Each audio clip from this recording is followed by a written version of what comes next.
It's August 3rd, 2026, President of the United States himself, describing a strike he had already fully prepared and was ready to launch. He called it the biggest attack since World War II. And then, less than 24 hours before it would have gone ahead, he pulled it back. So this morning, we're breaking down exactly what that prepared operation actually was. The full arc of surrender rhetoric this administration has been using against Iran for 5 straight months. Iran's own defiant, repeated public refusal to accept any of it, the actual terms now on the table heading into today's negotiations, and where the real leverage in this standoff genuinely sits as both sides walk into the room this afternoon. And as always on this channel, I'm working entirely from verified reporting. CNBC, CNN, the Associated Press, Axios, UPI, and Iran's own state media where it's directly relevant. If something is one side's characterization rather than a confirmed fact, I will tell you clearly, because in a story built this heavily on public statements from two governments actively negotiating against each other, that distinction is the whole ballgame. So let's get into it. Let's start with exactly what Trump said about this prepared strike, because his own wording tells you how seriously this specific moment needs to be taken. According to the week's reporting, sourced from Trump speaking to reporters aboard Air Force One, Trump revealed directly that the U.S. military had prepared what he called, quote, the biggest attack since World War II, end quote, and he said that operation was called off specifically after Gulf allies urged him to pursue a diplomatic resolution instead.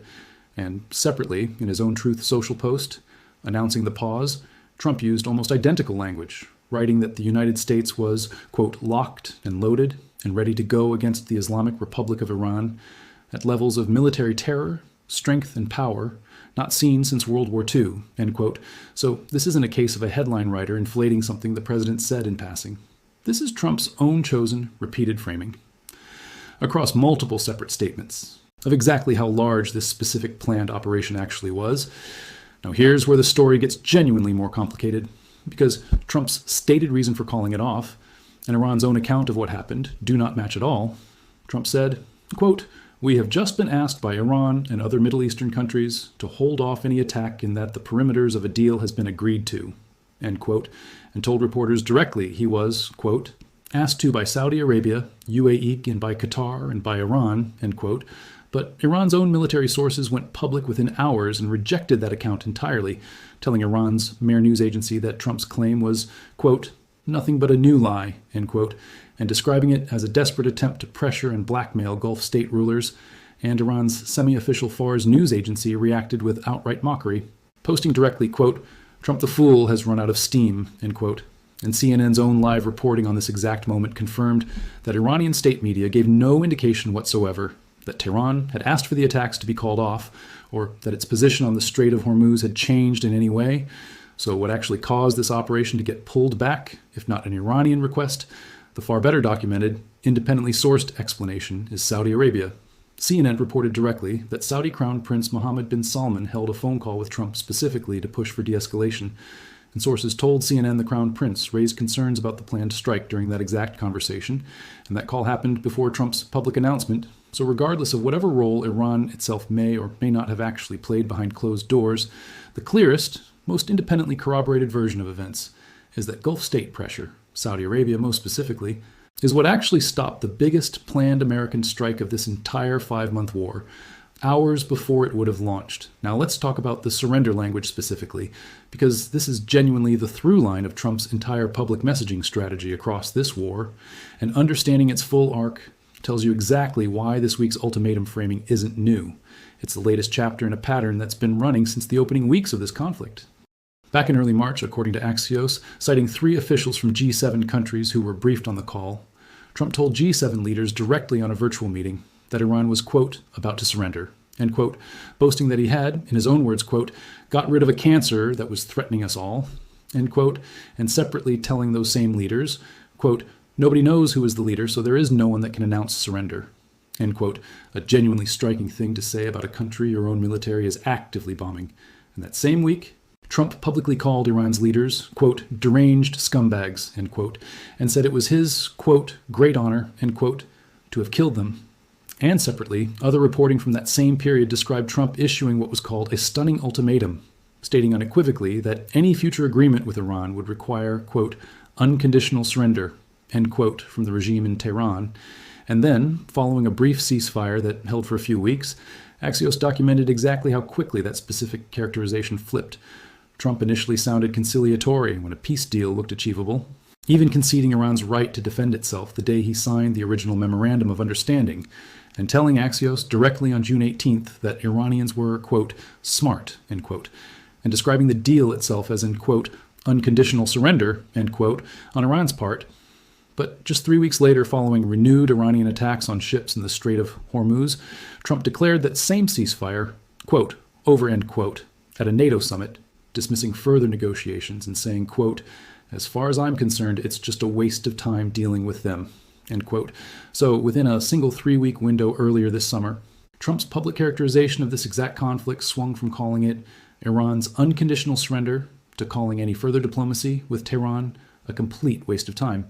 And that whiplash, unconditional surrender, to total dismissal in 3 weeks is precisely the pattern that's continued right through to this weekend's announcement. Now let's talk about how Iran has responded to this specific surrender framing.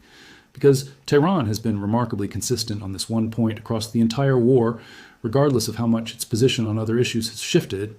Back during the earliest phase of this conflict, Iran's supreme leader at the time, Ayatollah Ali Khamenei, directly rejected Trump's call for what was then being described as unconditional surrender, warning through an interpreter that, quote, the damage America will suffer if it makes a military intervention in this field will undoubtedly be irreparable, end quote.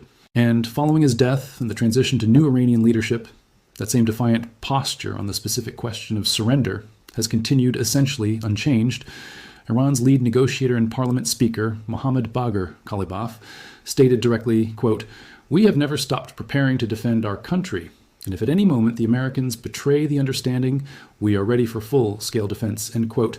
And he added a line I think is genuinely the clearest single sentence summarizing Iran's public position across this entire 5-month conflict. Quote, ending the war is a priority for the countries of the world, but everyone should know that this conflict will never end with Iran's surrender, end quote. And separately, back in February, when Trump first floated the idea of an ultimatum around Iran's nuclear program specifically, Iran's foreign ministry spokesperson Esmail Baqai made Tehran's institutional position on the word itself explicit, telling reporters, quote, Iran is a country that always acts with honesty and seriousness in diplomatic processes, but it never accepts ultimatums, end quote, and refusing to even confirm that a specific ultimatum had been issued at all. So across 5 months, multiple rounds of ceasefire, collapse, renewed strikes, and now this weekend's pause, Iran's public messaging on this one specific point has remained essentially constant, whatever else changes.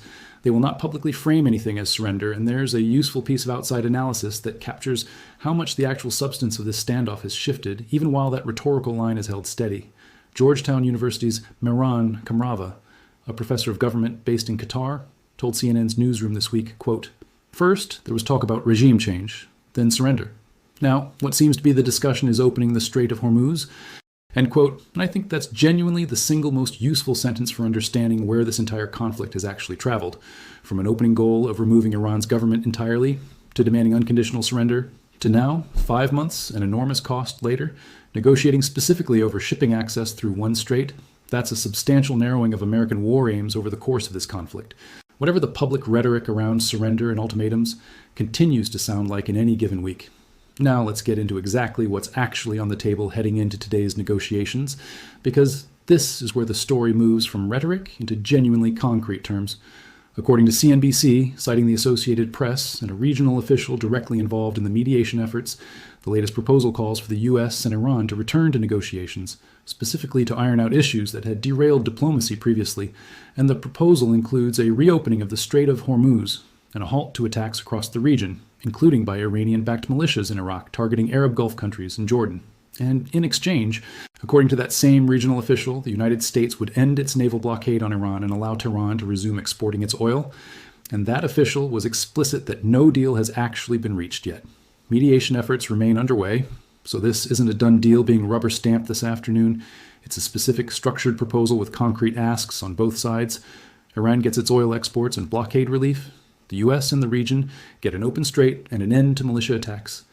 Now let's talk about how much room there might actually be for Iran to move on this, because The nonpartisan, Washington-based Institute for the Study of War has done its own assessment of Iranian negotiating posture heading into this exact round, and according to UPI's reporting on that assessment, Iranian negotiators may be willing to make what the ISW specifically called, quote, limited compromises, end quote.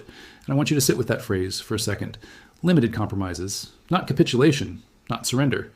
A phrase that's carefully calibrated to describe genuine, real movement without crossing the one rhetorical line Iran has held firm on across this entire war. And that framing lines up precisely with the core disagreement UPI's own reporting identifies as still unresolved. The United States is seeking to restore full freedom of navigation through the strait, while Iran is trying to maintain some form of its own control over commercial vessels passing through it. That is still, after 5 months, 24 negotiating rounds, multiple ceasefires, and now this weekend's called-off largest strike since World War II, the exact same core disagreement that's been sitting at the center of this entire war from close to the beginning. Now, I want to give you a bit of deeper historical negotiating context, because it explains why Oman specifically keeps showing up as the critical third party in every version of this story, according to a House of Commons Library research briefing published just last week.